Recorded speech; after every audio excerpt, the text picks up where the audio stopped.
saying at this time? To carry the baton of this great party, Orange Democratic Movement, Kenya, and I'm sure that you guys are going to be equal to the task. Thank you. Asanteni sana.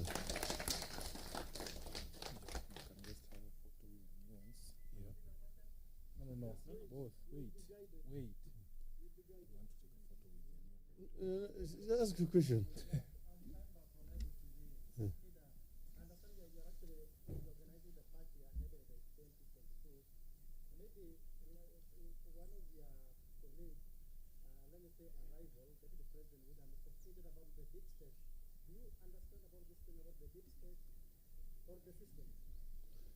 As you know, where I am, I hold no position in the government of the Republic of Kenya. It's led by the president, whose name you know, and his deputy, who says whose name you know. So if you're talking about the deep state, who is there? It's the president and his deputy. So I go and ask Mr. Deputy President, which deep state are you talking about? We are not ourselves, we are not in government as ODM. So we don't know about this deep state. But what we are saying is that but we know as ODM, we have learned from the past we have experienced, and we know where we want to go. We know where we are coming from, and we know where we want to go.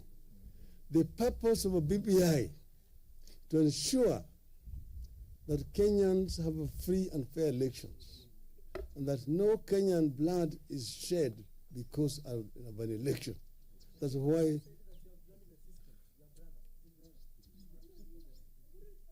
forget about Oburu Dinga is an individual. I think we can have the photo of them, you know.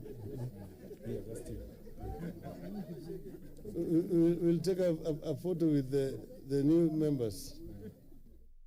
Raila Amolo Odinga just giving a press briefing there at the swearing in of new members of the ODM Disciplinary Committee and the members of ODM National Elections Board, which is underway at Orange House, the party's headquarters. And of course, we'll bring you the stories as we finalize. Our reporter Gladys Mungai is on the ground.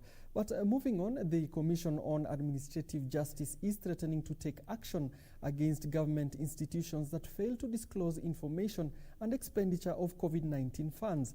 Led by the Commission's chair, Florence Kajuju, the Commission is demanding transparency on the funds received, the expenditure and the information on all contracts and their duration made public.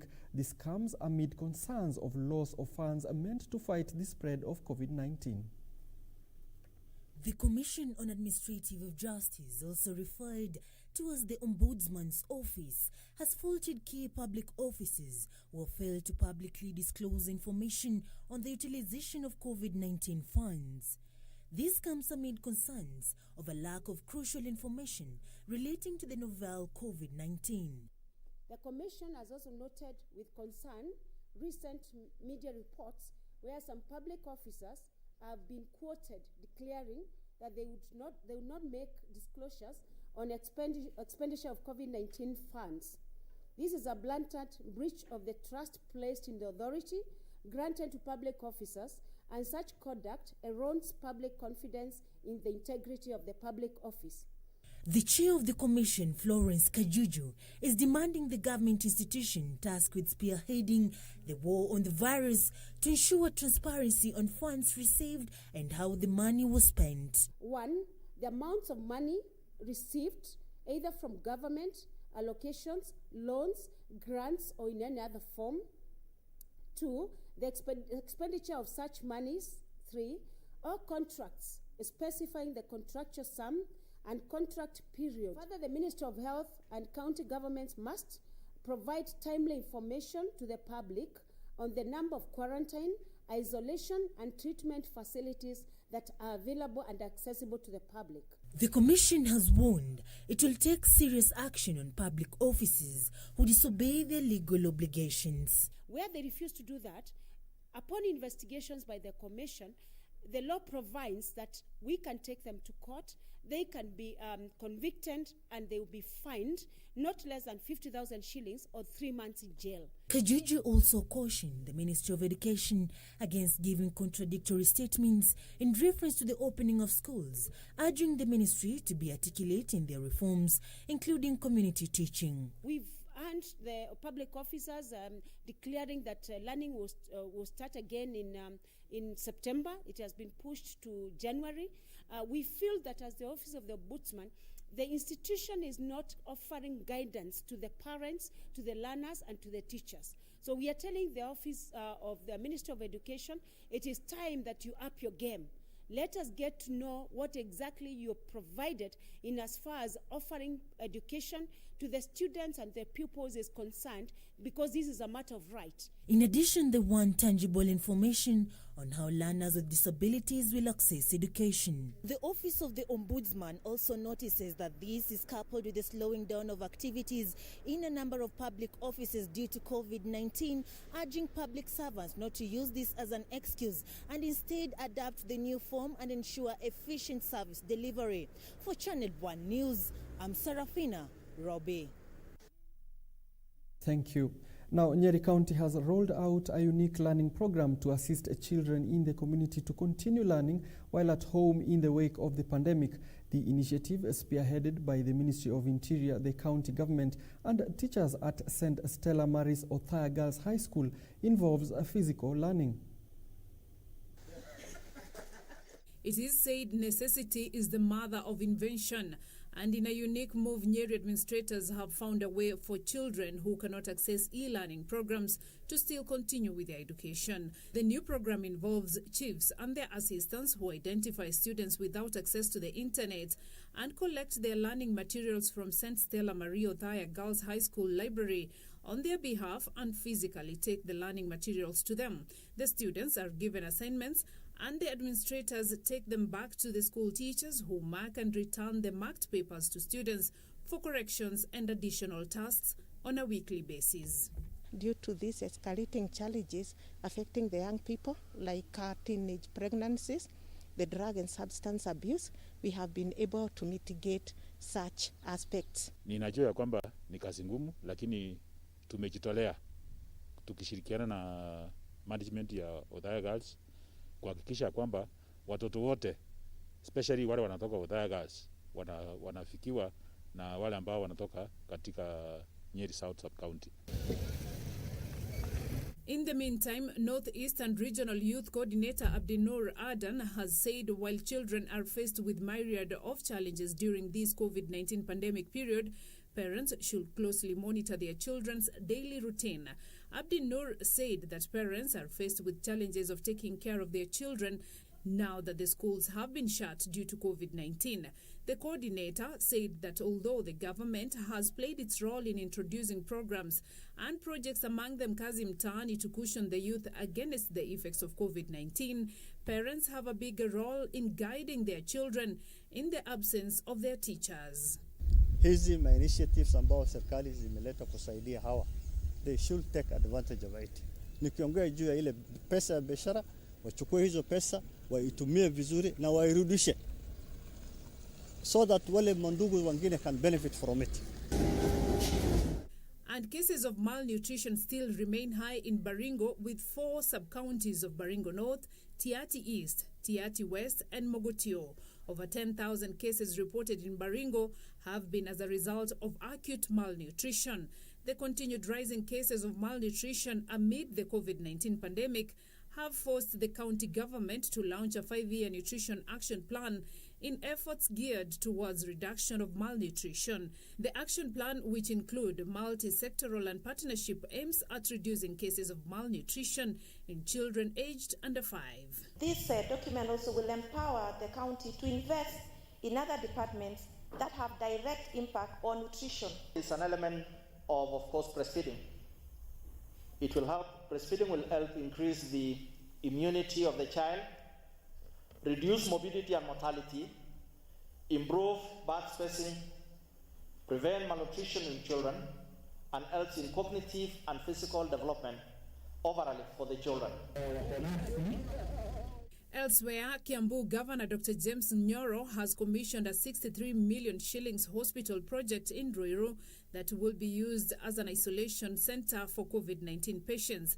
The 150-bed facility will be constructed for only 1 month and will be constructed using pre-engineered steel building technology. Speaking during the launch, Governor Nyoro said his government was doing everything possible to combat the COVID-19 pandemic, adding that the county is hiring 120 critical care nurses and clinical officers. Itamalizika kwa mwezi mmoja. Kwa hivyo muhesabu. Mwezi mmoja ukiisha tutarudi hapa kufungua. Na wakati huo tutafungua, nimeweka pesa 30 million ya kununua vifaa. And over 6,000 families in Kirinyaga East in Gishungu stand to benefit from relief food from the county government to cushion them from the adverse effects of COVID-19 pandemic. Through the program, residents of Kamwana, Kiamutugu, Githure, Kiamugumo, Gatugura, Kiamishiri and Karia villages have benefited from the food supplies. Beatrice Gatonyangetich, Channel 1 News. Meanwhile, people residing around Lake Baringo and Loruk are living in fear following innumerable cases of tremors resulting from ongoing heavy downpours. Now, the residents who are worried that the shocks could be a warning of a possible high-magnitude earthquake claim they have experienced the tremors for successive nights in the last 2 weeks. This comes as a 5.9 magnitude earthquake struck off the coast of Tanzania on Wednesday evening, hitting several areas in the coast region and parts of Nairobi. As Baringo County continues to suffer the effects of massive flooding that has submerged homes and displaced hundreds of people, the residents appear to have dived into further trouble. Over the past 2 weeks, those who live around the swollen Lake Baringo have been experiencing sporadic tremors. The residents are now worried that the worst may be yet to come, as the tremors might compound into a large-scale earthquake. The tremors of undefined magnitude were felt by people living as far as 7 kilometers from the lake. According to Lake Baringo Chief Warden Jackson Komen, the tremors have been reported to occur twice a day for a few seconds, both in the morning and evening. For the last 2 weeks, we've experienced tremors along the floor of Lake Baringo, and it usually happens around 5 to 6 o'clock in the morning and sometimes in the evening. But it is very short. Sometimes some few minutes that some people may not realize there's something which has happened. But in some areas like Loruk and beyond, it has been quite disturbing. The residents are now calling on the government to urgently dispatch seismologists to Baringo to avert possible disaster. The communities has been asking for government to do the studies, because we don't know whether the tremors are related to the water levels in the lake. But we are working as a government together with our geologists to find out what could be the effects. More than 30,000 residents, including children, have been displaced owing to the rising levels of the lake, which is the second largest in Rift Valley after Lake Turkana.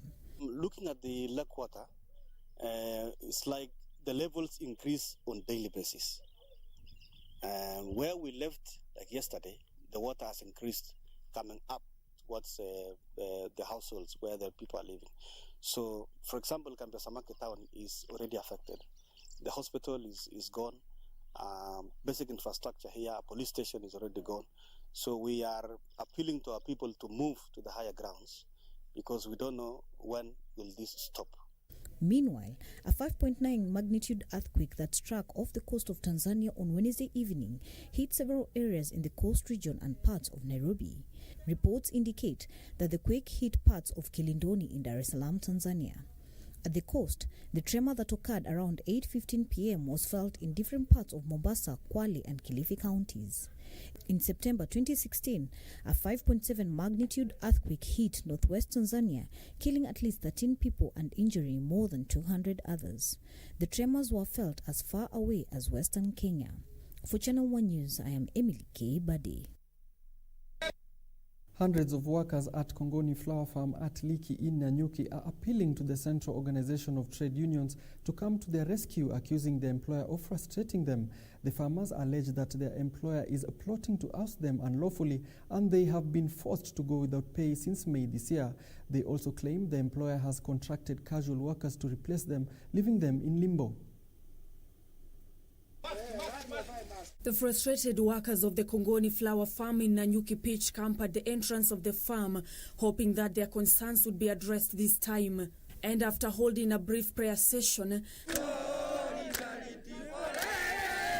they would shift to song and dance to protest what they term as unfair labor practices. They are accusing the employer of hatching a plan to oust them from their job and that they had been on unpaid terms since May this year. Nimekuwa mfanyikazi wa Liki Farm for 15 years na kulingana na hii situation ya corona walitupatia unpaid leave. So wakati tulikuwa tunaendelea na unpaid leave zetu, wakakuja tena wakaanza kutu insight supervisors wakituambia tukuje tu resign kazi ndio tupewe kibarua ya kila siku. The workers, some of whom have worked at the farm for 20 years, allege that efforts to reach the management have been futile as the employer had since contracted casual workers to take their place. After kutuondoa kwa farm hivi, walienda 2 weeks, wakarecruit casual workers ambao wamekuwa wakifanya nao kazi, ambao kazi yao inaendelea kawaida, whereas permanents wako nje wanaserve unpaid, lakini wako na casuals, more than 600 casual workers wenye wanawafanyia kazi kwa sasa. So kazi yao inaendelea kawaida. Tunajionea magari wanaendelea kununua magari mpya. And as the effects of COVID-19 continue to hit hard, they are appealing to the Central Organization of Trade Unions to intervene and have them be reinstated, citing frustration and intimidation. Tunahomba usikie haya maneno. Na yule janji ako na hii kesi yetu aelewe sisi tuko nje juu ya corona. Tulitumwa nje juu ya corona na hatuwezi tukaenda mahali kwingine. Hapa ndio kazi yetu iko na hapa ndio tutarudi kazini kwetu. They further want a probe conducted on the operations of the farm's workers SACCO and ensure their savings are remitted accordingly. Nancy Okware, Channel 1 News. Elsewhere, traders of fresh food products in the new Darajambili market in the outskirts of Kisii Town, Kisii County, are appealing to the county government to provide alternative land for construction of another market. The traders want the county to decongest the existing market by constructing a separate market that will also increase employment opportunities. Speaking at the new complex, the traders said the county government should separate facilities for other goods, including clothing, which will enable social distancing among traders and customers to control the spread of the COVID-19. The traders, who applauded the national government for the new market, said the market had relieved them off from the effects of the scorching sun and torrential rains which frequently pound the area. The market chairman Dennis Nyandika remarked that the premises had ample space which accommodates 1,800 traders. Na wale ambao walipatiwa priority ya kuingia hapa ndani ni wale wafanyabiashara walikuwa wanafanyia biashara zao za hapo barabarani, ndio tulipewa nafasi ya kwanza kuingia hapa ndani. Kwa hivyo imetusaidia sana hasa wakati wa corona, maana tumehakikisha kuna distance hapa ndani.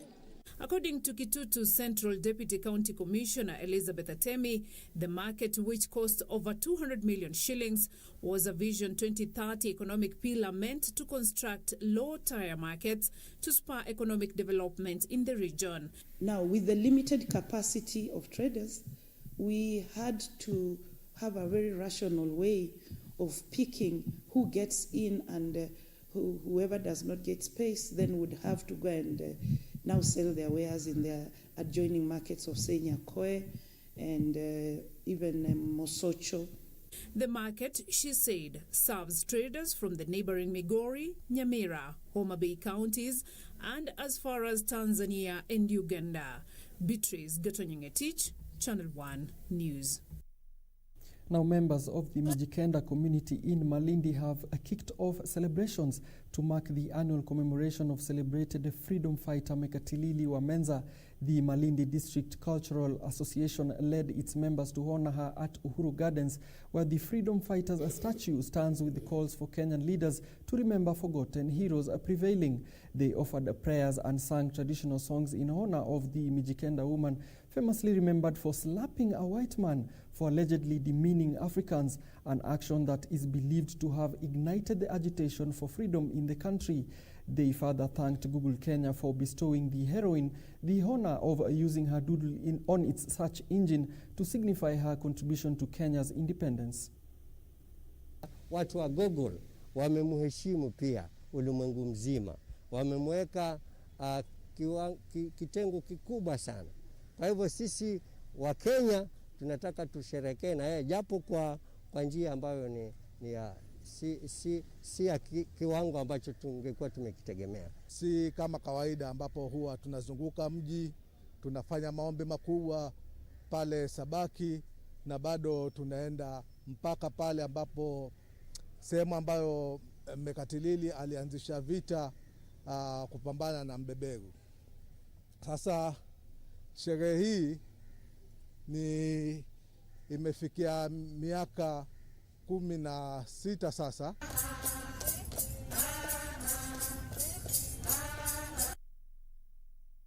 United Nations Secretary General Antonio Guterres is warning the COVID-19 pandemic not only threatens gains in fighting global poverty and building peace, but risks exacerbating existing conflicts and fomenting new ones. This comes as worldwide coronavirus cases have surpassed 20.8 million, according to the Johns Hopkins University. More than 13.7 million have recovered and more than 747,000 have died. The United Nations chief is warning that without concerted action, inequalities, global poverty, and the potential for instability and violence could grow for years. Meanwhile, German health minister has announced that he expects there would be a COVID-19 vaccine in the coming months and definitely next year. He declined to give a specific month and said it was not yet possible to say how often people would need to be vaccinated or how long-lasting the immunity it conferred would be.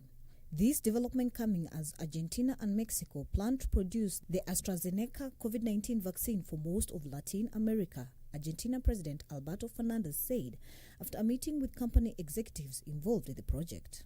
Elsewhere, India reported another record daily rise in novel coronavirus infections, while the death toll from the COVID-19 surpassed 47,000.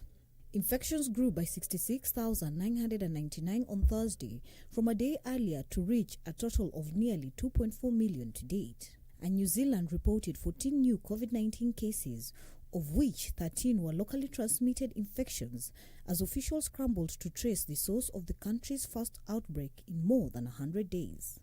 Australia was poised to post its lowest one-day rise in new COVID-19 cases in more than 3 weeks on Thursday, stoking hopes that a second wave of new infections gripping Victoria State is finally being brought under control.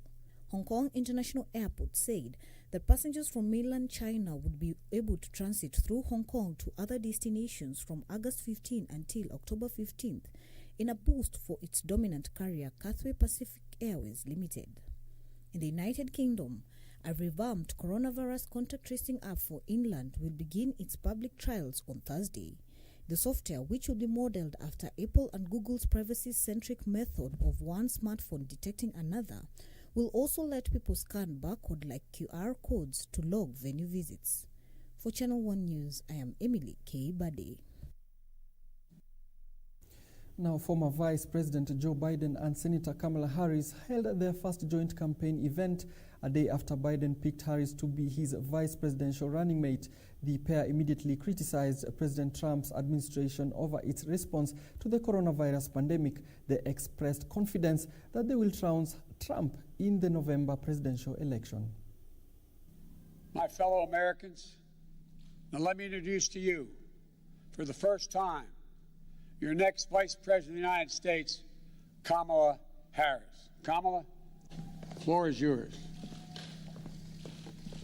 Introducing Kamala Harris as his running mate for the first time on Wednesday, Joe Biden said that he had picked the right person to become his vice president. The two appeared together at an event at a high school in Wilmington, Delaware, one day after Biden announced he had chosen Harris to be his running mate. We're all going to watch Senator Harris raise her right hand and swear the oath of office as the first woman ever serve in the second highest office in America, in this land. And then we're going to get to work fixing the mess that President Trump and Vice President Pence have created, both at home and abroad, through 4 years of mismanagement and coddling of terrorists and thugs around the world. Not only will America dig itself out of this hole they put us in, we're going to build back, and we're going to build back better. In her remarks, Harris indicated she was ready to begin campaigning in earnest. She also lauded Biden for serving as vice president to a black president and choosing a black woman as his running mate. We don't have to accept the failed government of Donald Trump and Mike Pence. In just 83 days, we have a chance to choose a better future for our country. So, Joe, Dr. Biden, thank you for the trust you've placed in me. Jill, I know you will be an incredible First Lady. Harris, who is 55, is the first black vice presidential nominee and is only the third woman to be a vice presidential candidate. She is also the first South Asian American vice presidential nominee. This marked the historic nature of her nomination while offering a preview of their argument against President Trump ahead of the closing stretch of the campaign. America is crying out for leadership. Yet we have a president who cares more about himself than the people who elected him. A president who is making every challenge we face even more difficult to solve.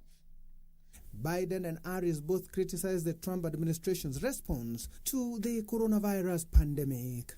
6 years ago, in fact, we had a different health crisis. It was called Ebola. And we all remember that pandemic. But you know what happened then? Barack Obama and Joe Biden did their job. Only 2 people in the United States died. 2. That is what's called leadership. But compare that to the moment we find ourselves in now. When other countries are following the science, Trump pushed miracle cures he saw on Fox News. While other countries were flattening the curve, he said the virus would just, poof, go away. Quote, like a miracle.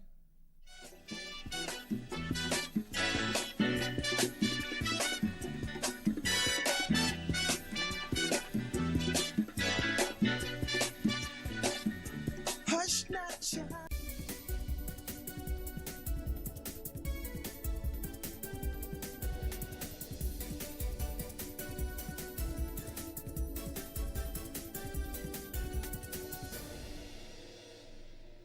It is time to transact. Now, Cooperative Bank made a 7.2 billion shillings in net profit during the first 6 months of this year, representing a 3.6% reduction that the lender blames on the high loan loss provision occasioned by the outbreak of the COVID-19 pandemic. Group CEO Gideon Morioki says the lender has restructured loans worth 39.2 billion shillings in support of customers affected by the COVID-19 pandemic and increased loan loss provision by 57.9% to 1.87 billion shillings. Since the first coronavirus case was reported in Kenya and with the advice from the central bank in April, Cooperative Bank says it has restructured loans worth 39.2 billion shillings to cushion borrowers from hard economic times occasioned by the tough business environment due to the adverse effects of the COVID-19 pandemic. This saw the lender increase the loan loss provision by 57.9% to 1.87 billion shillings. This ate into the lender's first half profitability that dipped marginally by 300 million shillings or 3.6% to 7.2 billion shillings. Of these, the lender's subsidiary in South Sudan made 102 million shillings. Cooperative Consultancy and Insurance Agency made 387 million shillings, while Coop Trust Investment Services contributed 47.1 million shillings in pre-tax profit. To minimize the spread of the coronavirus, the bank digitized 90% of its operations, with the lender disbursing 24.4 billion shillings worth of loans during the period electronically. Customer deposits grew 19% to 384 billion shillings, with the bank's asset base hitting 513 billion shillings. Commenting on the 90% acquisition of Jamii Bora Bank, Group CEO Gideon Muriuki said the deal offers Coop Bank an opportunity to cross-sell and deepen product offering to the enhanced customer base and offer specialized credit offerings for MSMEs, microfinance, youth, women asset finance, and leasing. Going forward, Muriuki says the lender has put in place a proactive mitigation strategy anchored on a strong enterprise risk management framework for uninterrupted access to banking services.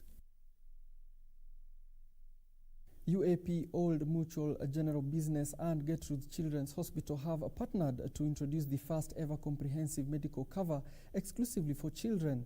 This means those aged below 18 can access the medical insurance cover without necessarily having to be under their parents' or guardians' covers. Here are the details of this and other stories in our corporate briefs.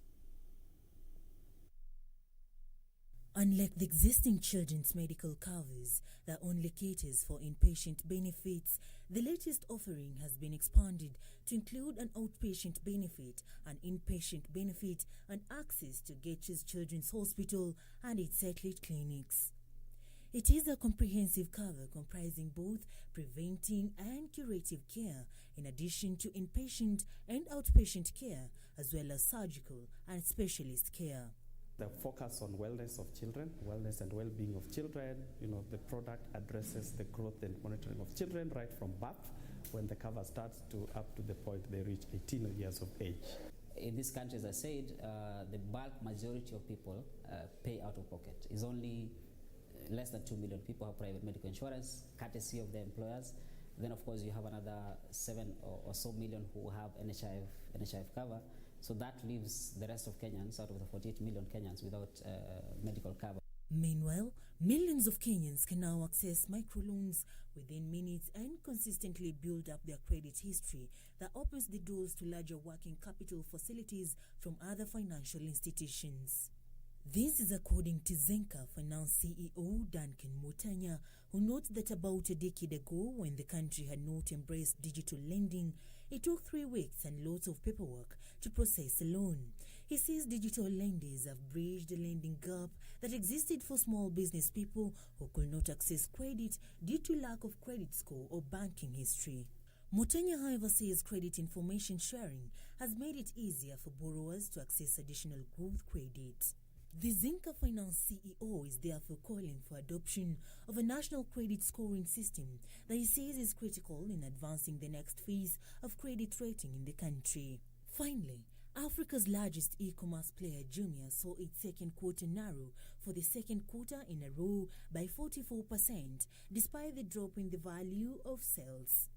The COVID-19 pandemic and the restrictions on movement placed immense pressure on several businesses. For Jumia, as was the case with other telcos, the pandemic and the lockdown did not reveal many changes in consumer behavior besides an increase in hygiene products.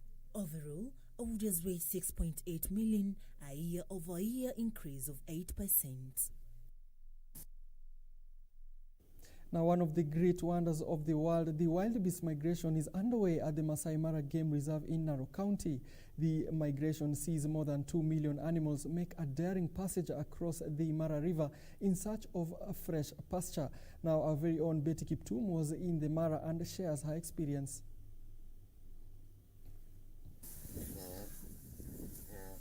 The sound of the Mara, an early morning drive into the expansive Masai Mara Game Reserve. The diverse ecosystem is visible from the tweeting birds, which give the Mara a splash of color.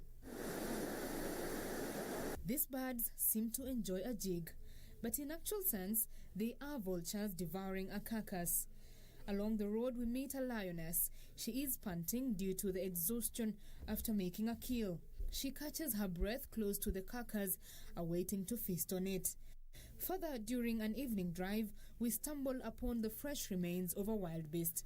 Just nearby, the two lion brothers who consumed the wildebeest are taking a nap. Our presence does not seem to bother them until we get too close and star them. We are forced to pull back. All the big five animals are in the Mara: lions, elephants, buffaloes, rhinoceros, and leopards. The wide array includes giraffes, gazelles, warthogs, and much more, but the Mara is most popular for the wildebeest migration. One of the 7 new wonders of the world. Over 2 million animals make their move from the Serengeti National Park in Tanzania to Kenya's Mara. 1.7 million wildebeests march on, accompanied by over 400,000 Thompson's gazelles, 300,000 zebras, and 12,000 elands. The move happens between July to October. It takes hours of waiting to witness the breathtaking crossing. We get on the bank of the river as a herd of wildebeests is gathering to cross. A few look ready to cross but get back on the bank.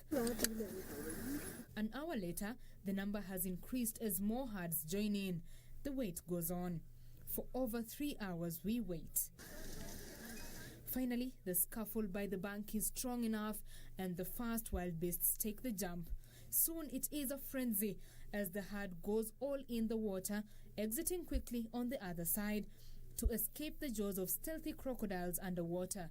It is a lucky day for them as there seem to be no crocodiles in the spot they have chosen. Soon enough, the herd is safely on the Kenyan side grazing after the daring crossing.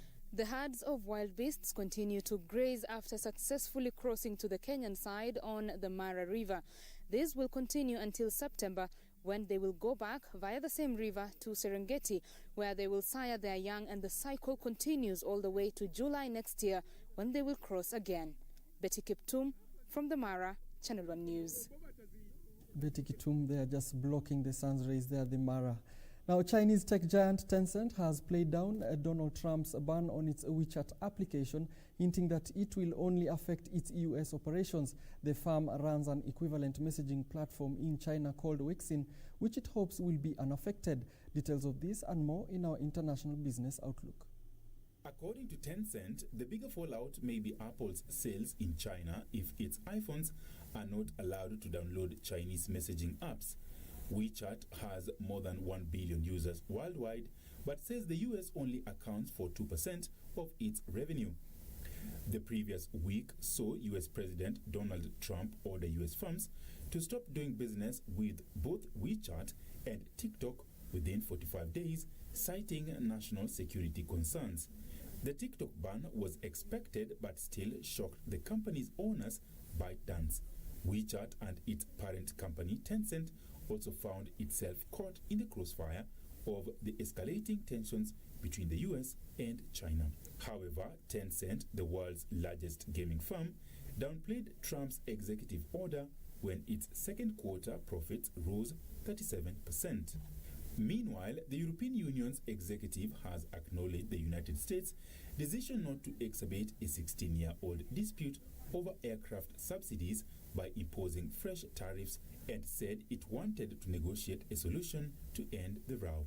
The Commission added that the coronavirus pandemic had severely hit the aviation sector, making it even more urgent that the dispute is resolved.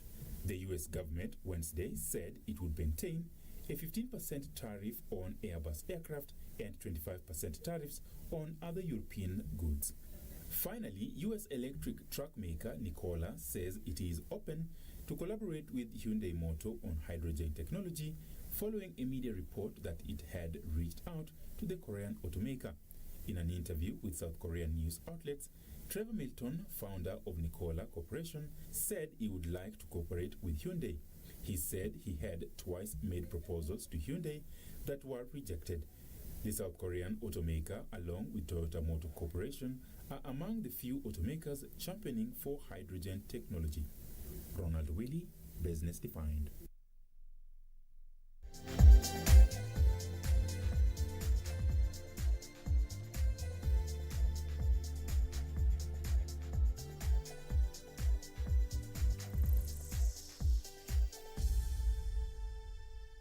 It's time to keep fit now. PSG scored 2 late goals in a sensational comeback against Atalanta to reach the Champions League semi-finals for the first time in 25 years.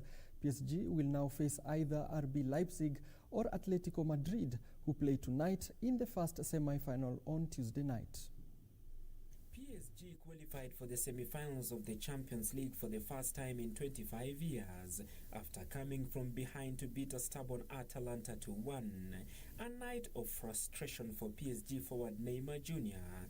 looks set to ensure more continental disappointment for the French champions as unfancied Atalanta led through Mario Pasalic.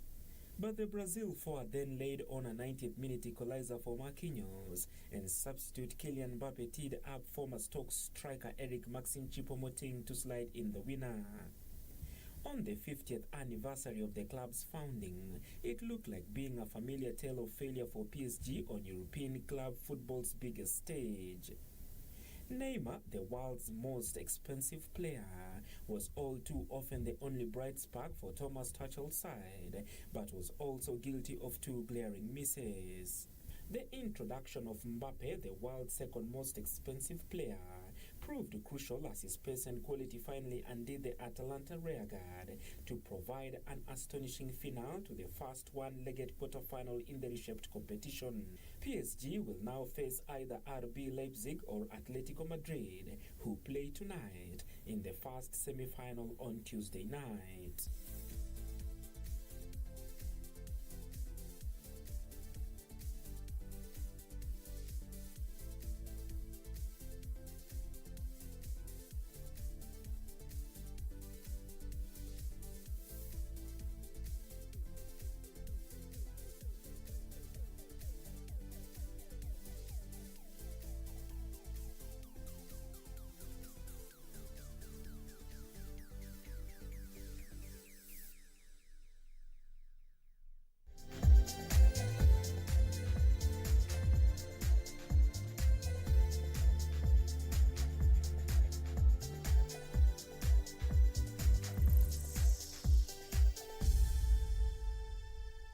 Reached the end of this bulletin. It has been a pleasure being with you.